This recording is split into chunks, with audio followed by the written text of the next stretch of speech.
como prometi, cá estou eu para poder fazer resenha de um dos livros que eu havia lido. Então, só para contextualizar, há um tempo atrás eu tinha colocado uma enquete para perguntar se o pessoal aqui que tá seguindo aqui tinha interesse em saber algumas resenhas dos livros que eu leio. Resumão mesmo, se eu indico, se eu não indico, quantas estrelas, o que que tem, o que que eu aprendi, por que que eu decidi ler, enfim.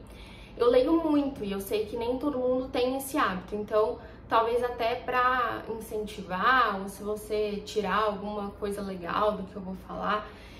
E aí vou procurar fazer isso todos os sábados, tá? Se eu for tentar fazer isso de todos os livros que eu li, a gente já tem muitos sábados aí para poder de vídeo. E para mim é um conteúdo que é fácil de fazer, porque lá na Ava, a empresa onde eu sou coordenadora de lançamento, a gente tem o Avatalk, que normalmente acontece uma vez a cada 2 meses, em que um colaborador é sorteado para falar sobre alguma coisa, algum livro que leu, algum documentário, algo que tenha agregado ao desenvolvimento pessoal dele. Então, como eu quase sempre leio, para mim é tranquilo de fazer esse conteúdo e eu acreditei que iria agregar para vocês. E aí, na enquetezinha que eu fiz também, a maioria gostou e cá estamos nós. Também, o primeiro livro escolhido foi esse, O Ouse Ser Diferente, do Pedro Superti. Então, vou começar por ele. Este livro eu comprei no pré-lançamento, faz um tempo já, tanto é que o meu é edição histórico, edição de lançamento, até especial, que foi logo que ele lançou este daqui. Ele tem, eu tô com o meu notebook aqui ao lado para fazer uma cola, tá? Porque tem muita coisa que eu quero, vou até colocar aqui na cola, porque tem muita coisa que eu quero falar e que às vezes eu vou esquecer. O livro ele tem 221 páginas. Por que eu vou começar desde o básico, de tipo, quantas páginas, quantos capítulos? Porque pra mim isso faz diferença, tá? A letrinha dele, ó, não é muito pequena. Os capítulos são bem divididinhos, é bem gostoso de ler o livro, mas é um livro que você precisa de tempo pra ler. Por quê? Porque ele tem diversos testes. Eu até escolhi alguns aqui pra poder passar, que eu acho que vai ser legal. Vou deixar o computador aqui. Então você tem que ter um tempo para ler. Já é a segunda vez que eu leio esse livro. Quando eu li esse livro eu ainda estava com o escritório aberto, era outra fase da vida. E agora eu li novamente e cada vez que eu li, eu percebi que tinha coisas que parecia que não estava aqui da outra vez, sabe? Da primeira vez que eu tinha lido.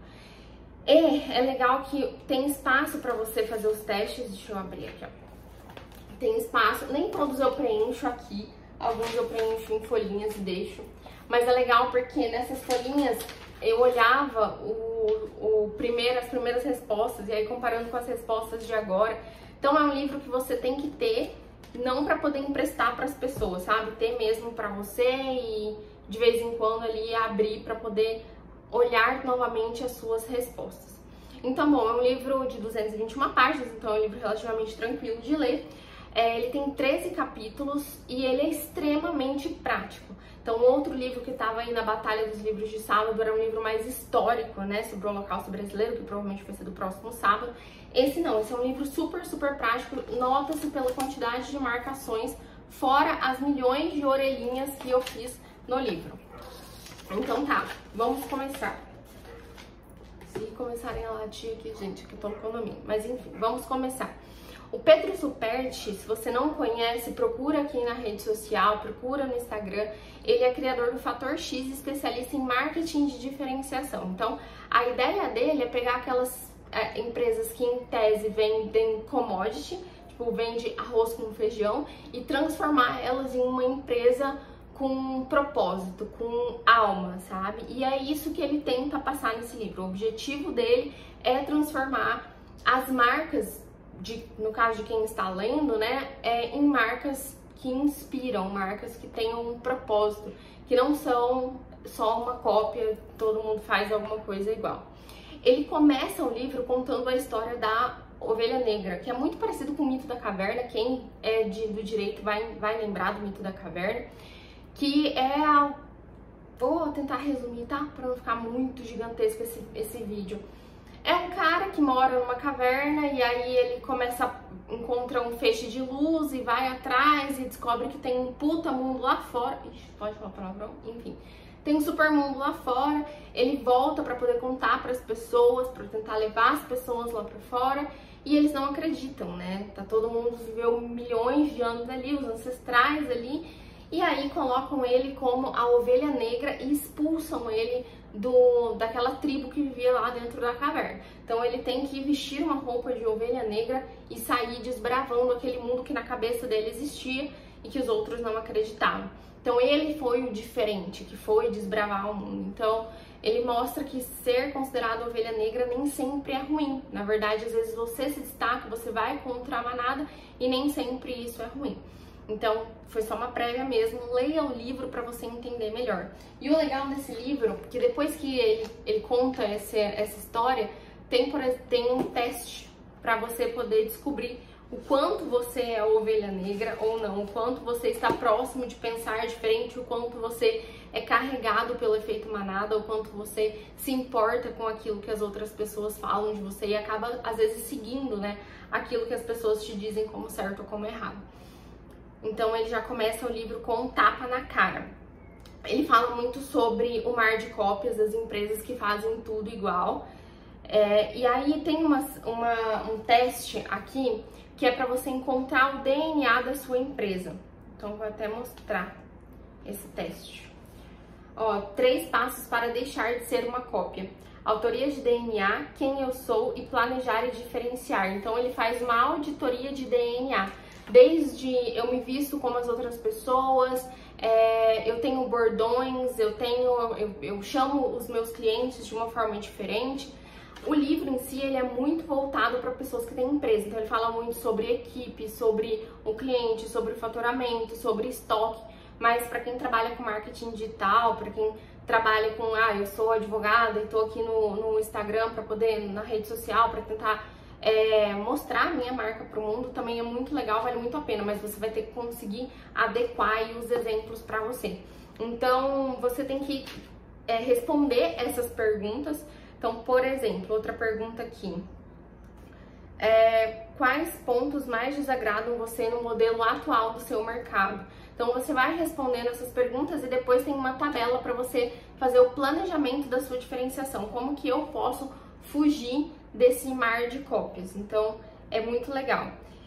Ele fala que existem 2 lobos também, que é o lobo divino e o lobo selvagem. E quando ele conta desses 2 lobos, ele fala que todos nós temos esses 2 lobos dentro da gente. E que o que a gente consome é o que esses 2 lobos consomem. Então, se a gente, sendo uma linguagem bem chula aqui, se a gente começar a consumir porcaria, a gente vai engordar o lobo selvagem. Se a gente começar a consumir coisas boas, a gente vai engordar o lobo divino. E aí ele dá um exemplo de coisas que a gente costuma consumir. Aí, deixa eu ver se eu acho se eu marquei. Que ele fala de algumas músicas, por exemplo, que a gente costuma ouvir e que é só... A gente já sabe, na verdade, né? Chacoalha a bunda no chão e não sei o quê. E aquela coisa que ali na rede vizinha tá bem alta. Bom, não achei aqui agora, também não vou ficar procurando. Mas a ideia ele pega algumas músicas que estavam nos top 5 aí dos Spotify da vida e ele começa a analisar a letra dessas músicas. E ele percebe que todo esse conteúdo alimenta, na verdade, o lobo selvagem. E ele começa, nesse capítulo, a falar sobre várias coisas que a gente faz e que a gente alimenta o lobo selvagem. Então, às vezes, a exposição, às vezes, brigas, você querer o tempo inteiro querer criar atritos, isso é uma forma de autodefesa, sabe? Então, ele começa a mostrar coisas que você pode alimentar o seu lobo divino. É você entender quais são as suas sabedorias, qual é o seu propósito, qual é a sua visão de mundo, por que você está aqui, qual é a missão da sua empresa, qual é a sua missão, quais são os seus valores como pessoa, quais são os seus valores como colaborador de uma empresa, como dono de uma empresa, enfim, como uma pessoa que sustenta uma marca mesmo. Então, ele vai te ajudando a alimentar esse lobo divino. E uma das coisas que ele fala que ajuda bastante nessa mudança de mindset das pessoas é atribuir significado. Eu até marquei aqui a página, essa eu marquei. Marquei a página porque eu achei muito legal. Página 60 do livro. Fala sobre atribuir significado aos objetos. Então eu vou ler rapidinho, tá? O significado está diretamente ligado à sua capacidade de enxergar. Temos coisas de extremo valor que ignoramos no dia a dia e, ao mesmo tempo, atribuímos valor às coisas que não têm significado algum. O desafio aqui é você começar a enxergar essas pequenas coisas que estão presentes no seu dia a dia e que possuem significado. Seja porque fez parte de um momento especial, seja porque foi deixada por alguém, seja porque te acompanha há algum tempo. Agora é a hora de treinar o olhar. Então, passo 1. Vai registrar com seu celular imagens simples de 3 objetos do seu cotidiano que possuem algum significado. Escrever o nome desses 3 significados aqui e aí depois adicionar colocar ele em prática. Então, da mesma forma que você que podemos atribuir significado para objetos simples do nosso cotidiano, também podemos atribuir significado para elementos presentes em nossa empresa ou na nossa história. E aí ele começa a te direcionar para você atribuir significados na história da sua empresa, na história da sua marca, de como você chegou aonde chegou. Então, eu vou dar um exemplo meu aqui, que eu coloquei, que eu havia respondido. É uma imagenzinha de Santa Luzia. Ela não tá aqui, tá no outro quarto. Eu fiz uma cirurgia já no olho, pra quem não sabe, eu enxergo de um olho só. E o olho que eu enxergo, eu tenho 11 graus de miopia. Então, e já passei por acho que 2 ou 3 cirurgias em um dos olhos. E aí, quando eu era criança, me deram uma imagenzinha de Santa Luzia, apesar de ser espírita, me deram essa imagem de Santa Luzia e eu carreguei essa imagem pra cirurgia, pra uma das minhas primeiras cirurgias, que foi uma cirurgia super complicada e que era pra ser muito complicada, mas que na verdade deu tudo certo. Eu era muito nova, tal, enfim, deu tudo certo. E aí aquela imagem de Santa Luzia, eu até fiz um altarzinho pra ela, pra mim significa muita coisa. Às vezes quando eu preciso de conversar, eu sinto que eu converso com ela, sabe? E é uma coisa pequena, mas que pra mim tinha um grande significado. Então ele começa com pequenos objetos e aí depois você vai adicionando pitadas da sua história nesse significado. Eu achei muito legal também. E aí, isso que você colocou como significado, principalmente da parte da sua história, de como a sua empresa assim, cresceu e nasceu, você pode começar a compartilhar isso para criar conexão com seus clientes, né? Então, com os seus seguidores, enfim. E aí ele conta que tipos de histórias você pode contar e como que você deve contar essas histórias. E eu achei isso sensacional porque é conteúdo infinito, né? Se você aprende a contar a história, o gatilho... Então, eu vou tomar uma aguinha.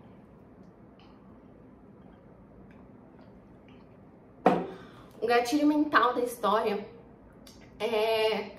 você não tem como negar uma história, sabe? Você não tem como discordar da história.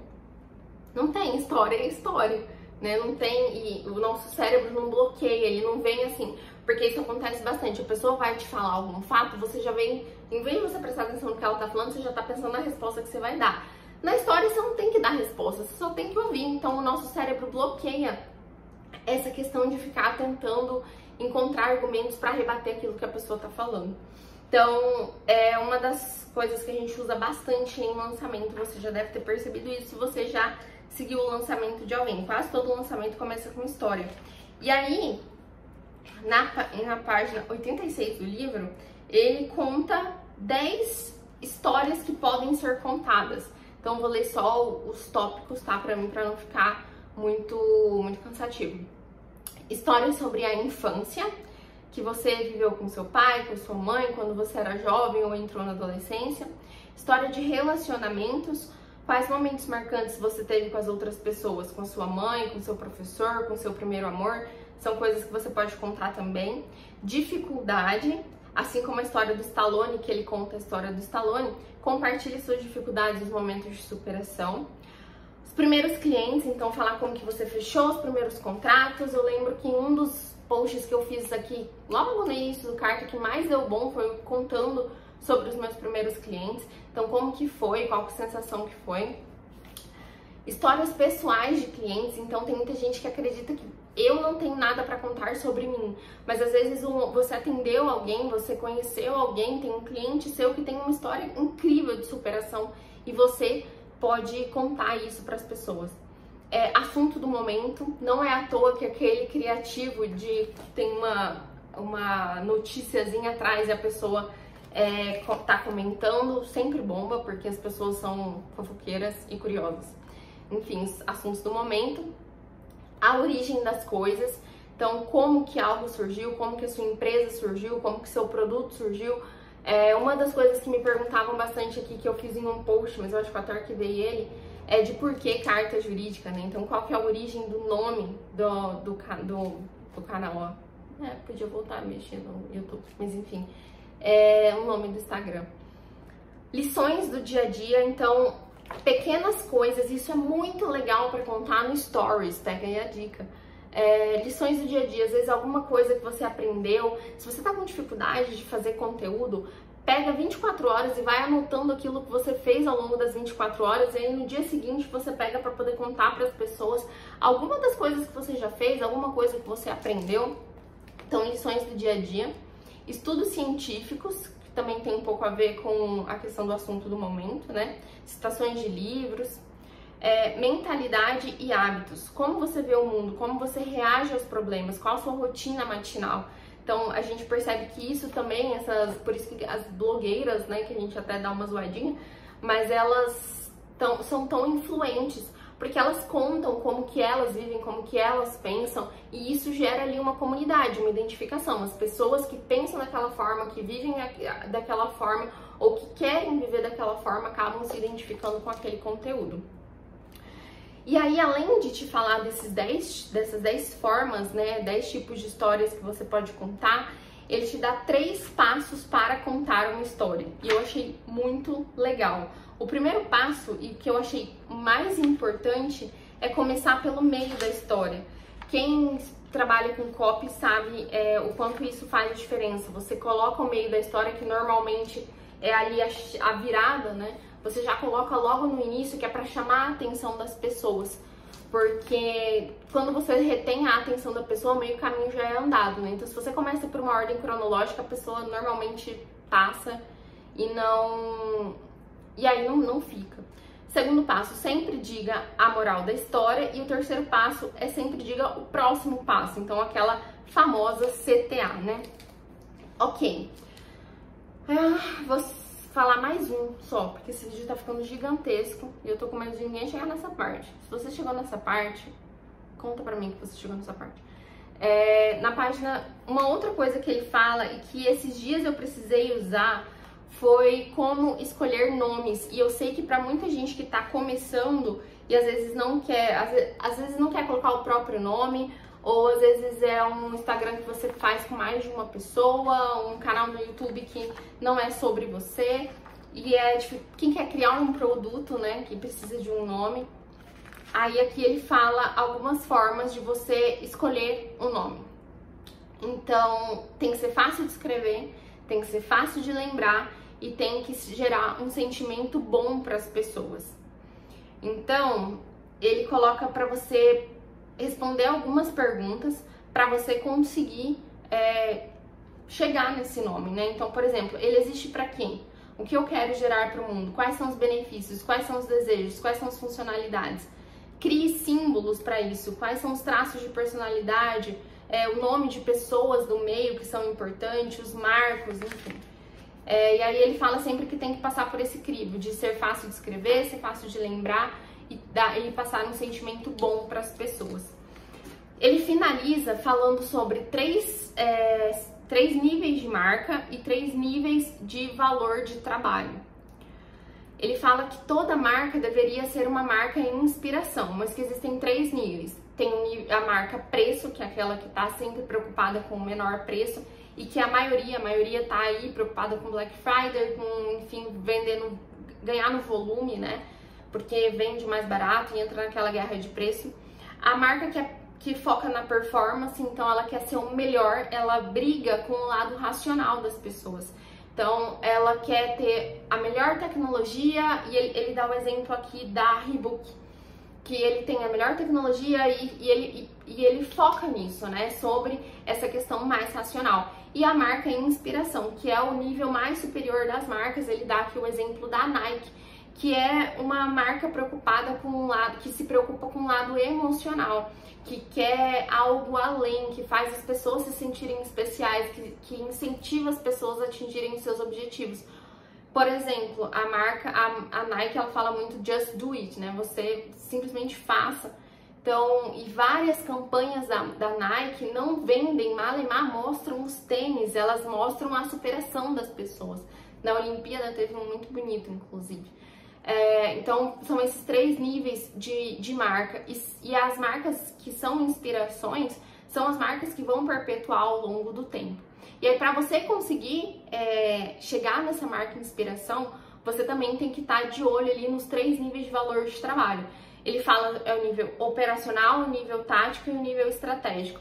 O nível operacional é aquela pessoa que está focada no processo, no passo a passo, no método. São ótimos executores. Toda empresa, toda marca, se você vai fazer uma equipe, seja para você um produto físico, um produto digital, um lançamento ou não, você vai precisar de pessoas desses 3 níveis de valor de trabalho. Mas você tem que saber que para você levar o teu nome para frente, você tem que estar no último nível, que é o nível estratégico. Então, o nível operacional é aquele ótimo executor. Você entregou a tarefa, ele vai lá e faz. Você entregou a tarefa, ele vai lá e faz. Muito preocupado com o passo a passo. O nível tático, ele já tem uma visão mais ampla. Ele consegue não ver só o processo, aquele passo que você deu para ele, mas todos os processos que se comunicam, tudo que está acontecendo ao mesmo tempo. Ele costuma ser um bom líder. Então, perceba que toda empresa precisa tanto de operacionais para executar as coisas, quanto nível tático, que é aquele líder para comandar, às vezes, a equipe, para fazer com que todas as coisas funcionem. E o nível estratégico, que é o maior, nível superior, supra-sumo, que normalmente são os empreendedores, os donos de empresas, os Steve Jobs da vida, Mark Zuckerberg, que faz o negócio mudar aí, porque ele foca no futuro, ele foca no longo prazo, ele prevê tendência, ele prevê resposta do mercado, ele tenta dar uma melhor experiência para aquela pessoa que vai comprar. Então é uma pessoa que tem uma visão muito maior, né, muito acima, tanto do tático quanto do estratégico. E ele faz uma comparação que eu acho muito legal. O operacional é aprender a dar tiros, o tático é saber como os soldados interagem no campo de batalha. E o estratégico é decidir se vale a pena ir para a guerra ou não. Então eu achei que com esse exemplo que ele deu da guerra, né, deu para entender bastante os 3 níveis de valor de trabalho. Bom, esses eram os pontos que eu queria falar sobre o livro. De 5 estrelas, eu dou 4 estrelas. Por quê?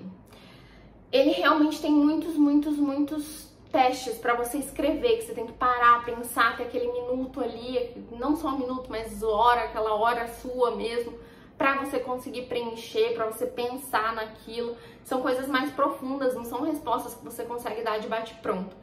E eu sou uma pessoa extremamente ansiosa, então eu parava assim, às vezes, cara, na página 40, por exemplo, tem um que você já tem que começar a fazer coisa. Eu via esse monte de página para poder ler ainda, e eu tinha que parar para responder esse.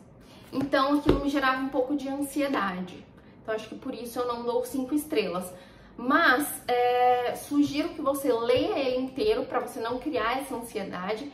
E logo depois que terminar, volta para poder responder. Porque eu acho que, assim, talvez a experiência com o livro seja um pouco melhor. E o problema também, por isso que ele não é 5 estrelas, é que você precisa de tempo. Realmente um tempo dedicado a fazer isso. Gera muito resultado, consegui já implementar algumas coisas, fazendo as coisas que estão aqui, os testes que estão aqui, mas na vida corrida, né, eu acho que a gente acaba tendo que se organizar um pouco mais, porque não é simplesmente ler e compreender, é ler, compreender, responder algumas coisas, voltar a analisar aquilo, pensar em planejamento de mudança. Então vale muito a pena, mas tenha isso em mente, que não é somente uma leitura, é quase uma tarefa de casa. Então, fica aí toda a resenha, acho que ficou bem explicadinho, é muito bom esse livro, dou 4 estrelas só por conta desse ponto mesmo, que nem é um ponto tão negativo assim, mas é isso. Beijo pra vocês e até o próximo livro.